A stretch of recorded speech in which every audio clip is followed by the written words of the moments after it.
game namin. Nag-Iniver EXP nga pala ako dito kasi ayun no, may gustong mag-mage, si Lizelle. Shout out sa'yo, Lods. Sana mapanood mo to. Gusto ko sana guys mag-girl ulit kaso babae yun Siyempre sila lagi yung tama, di ba? Tsaka, wala silang left, di ba lahat sila right? Kaya nga may kanta di ba? Ikaw na ba si Mr. Right? Ikaw na ba love of my right? Ay, my life? Yung ganon. Tsaka ako guys, kumakain ako ng cupcake kahit walang icing. Pero kapag babae, ikaw na ba ang icing sa ibabaw ng cupcake ko? Di ba? Naghahanap pa talaga ng icing. Pati nga yung skill sound effect ko dito mali din. Stop!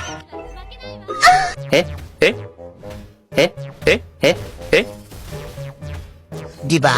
Mali yung skill sound effect. Dito guys, hindi ko talaga napansin dito si Vexana guys. Kaya sabi ko, akin tong Vexana ha.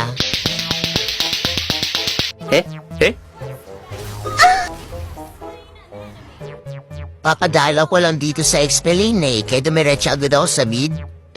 Para bembangin na naman to sa ere si Vexana. Sabi ko, okay lang, kaya ko na to.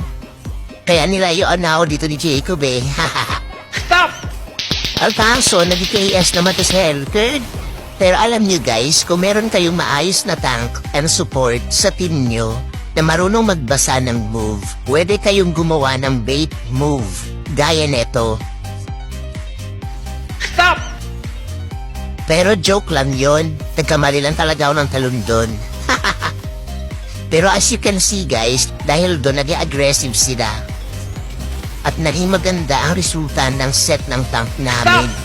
Kaya no, sarap! Feeling namin kaya naman kaya naging aggressive na kami dito guys At pag napatay namin tong albularyo nila, wala na. Finish na. Kasi, yung funny nila guys, di tiral na funny.